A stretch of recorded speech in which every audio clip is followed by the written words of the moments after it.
अस्सलामुअलैकुम। क्या आपने कभी सोचा है कि हम आवाज़ को किस तरह से सुन पाते हैं?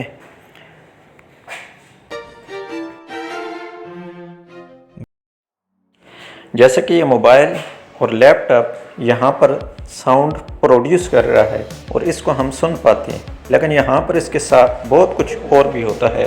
जैसे कि यहाँ पर ये स्पीकर अपने पास वाले मॉलिक्यूल्स को वाइब्रेट कर रहा है और ये मॉलिक्यूल्स अपने साथ वाले मॉलिक्यूल्स को वाइब्रेट करते हैं और इस तरह से इस वाइब्रेशन की वजह से जो वेव पैदा होती है उसको नाम देते हैं साउंड वेव। और ये साउंड वेव इन पर हवा के मॉलिक्यूल्स की हरकत की वजह से हमारे कानों तक पहुंचती है। हवा के इन मॉलिक्यूल्स के आगे और पीछे इस तरह की हरकत की वजह से हम आवाज़ को सुन पाते हैं। तो आप सोच रहे होंगे कि इन मॉलिक्यूल्स की इस सादा सी हरकत से हम कैसे सुन लेते हैं। तो इसके लिए हमें समझना होगा कान का स्ट्रक्चर, कि कान के मुख्तलिफ़ हिस्से किस तरह से मिलकर काम करते हैं और हम आवाज़ को सुनते हैं।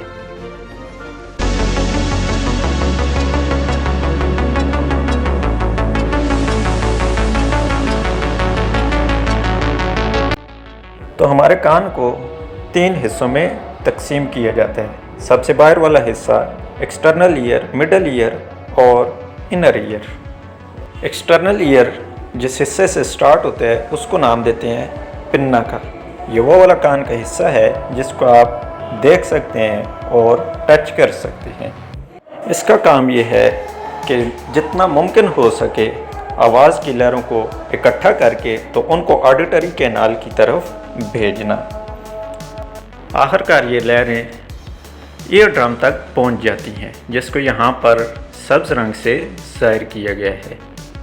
लेकिन ये सब्ज़ रंग का होता नहीं है, ये शफ़ाफ झिल्ली होती है जो इंतहाई हसास होती है, जो हवा के मॉलिक्यूल्स की वाइब्रेशन की वजह से वाइब्रेट करना शुरू कर देती है। यह मेम्ब्रेन एक्सटर्नल ईयर को मिडल ईयर से अलग करती है। मिडल ईयर जिस्म की 3 सबसे छोटी हड्डियों से मिलकर बना हुआ होता है, जिनको नाम देते हैं ऑसिकल्स का। इन बोन्स के नाम हैं मैलियस, इनकस और स्टेपीज। इनकी स्ट्रक्चर आप यहाँ पर देख सकते हैं। इनकी शक्ल की वजह से इनको ये नाम भी देते हैं हैमर, एनविल और स्टिरअप। स्टिरअप बिल्कुल घोड़े की रकाब की तरह का स्ट्रक्चर होता है। ईयर ड्रम जब वाइब्रेट करता है तो ये वाइब्रेशन ट्रांसफ़र हो जाती हैं ऑसिकल्स को, और ऑसिकल्स इन साउंड वेव्स को ट्रांसफ़र करता है इनर ईयर की तरफ। तो ऑसिकल्स का काम ये है कि ये इन वाइब्रेशंस को एम्पलीफाई करके इनर ईयर की तरफ भेजती हैं। तो इन वाइब्रेशंस को एम्पलीफाई करने की ज़रूरत क्यों पेश आती है? क्योंकि इन वाइब्रेशंस ने आगे मुंतकिल होना होता है कॉक्लिया के अंदर मौजूद लिक्विड के अंदर। तो लिक्विड में वाइब्रेशन पैदा करना थोड़ा मुश्किल होता है, इसके लिए ज़्यादा प्रेशर की ज़रूरत पड़ती है। ये बिल्कुल इसी तरह से ही है जिस तरह से हवा के मुकाबले में पानी के अंदर बाजू को हरकत देना काफ़ी मुश्किल होता है और उसके लिए ज़्यादा एनर्जी की ज़रूरत होती है। तो इसलिए इस लिक्विड के अंदर वाइब्रेशंस पैदा करने के लिए ज़्यादा प्रेशर की ज़रूरत होती है। तो इसके लिए कुदरत ने स्टेपिस के अंदर ये ताकत रखी है कि वो इस प्रेशर को 20 गुना तक बढ़ा देती हैं।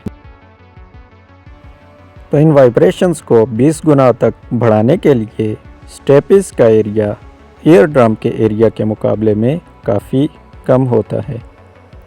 और जब वाइब्रेशंस ईयर ड्रम से स्टेपिस को मुंतकिल होती हैं तो ये एम्पलीफाई हो जाती हैं, यानी इनका प्रेशर इतना बढ़ जाता है कि वो उस लिक्विड के अंदर वाइब्रेशन पैदा कर सकता है। इन स्टेपिस से आगे कान का अगला हिस्सा शुरू होता है जिसको नाम देते हैं इनर ईयर का, जिसको पर्पल रंग से यहाँ पर ज़ाहिर किया गया है। इनर ईयर का सबसे ऊपर वाला हिस्सा सेमी सर्कुलर रिंग से बना हुआ होता है और इसका काम होता है जिस्म को बैलेंस में रखना जब हम चल रहे होते हैं, दौड़ रहे होते हैं या खेल रहे होते हैं। तो ये वाला हिस्सा सुनने में मदद नहीं करते।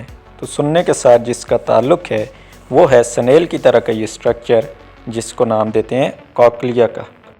अब ये क्या काम करता है, तो आप देख सकते हैं कि ये ऑसिकल्स मुसलसल वाइब्रेट कर रही हैं, लेकिन आप ये आवाज़ उस वक्त तक नहीं सुन सकते जब तक ये इलेक्ट्रिकल सिग्नल में तब्दील ना हो जाए और हमारे दिमाग को ना भेज दी जाए। तो ये काम करता है हमारा कॉक्लिया। कॉक्लिया एक पेचीदा स्ट्रक्चर है, बहुत सारी चीज़ें ऐसी हैं जो अब तक हम इसके मुताल्लिक़ नहीं जानते, लेकिन हम यहाँ पर इस तफसील में नहीं जाएंगे।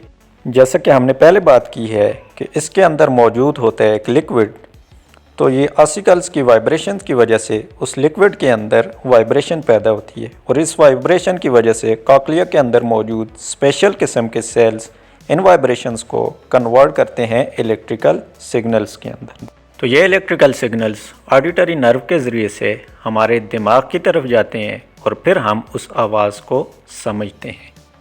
ये जो कॉक्लिया के सेल होते हैं ये बड़े शानदार होते हैं। ये जो इलेक्ट्रिकल सिग्नल्स जनरेट करते हैं ये बहुत ही सेंसिटिव होते हैं। इनकी वजह से हम अलग अलग लाउडनेस की और अलग अलग फ्रीक्वेंसी की आवाज़ को सुन पाते हैं। क्या आया कि ये हाई फ्रीक्वेंसी की या लो फ्रीक्वेंसी की आवाज़ है।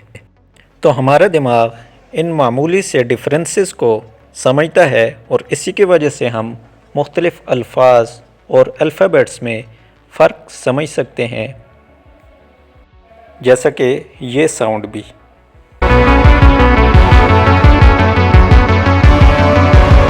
चलें अब हम इसको समराइज़ करते हैं कि कैसे हवा के मॉलिक्यूल्स की आगे और पीछे की हरकत की वजह से आवाज़ पैदा होती है।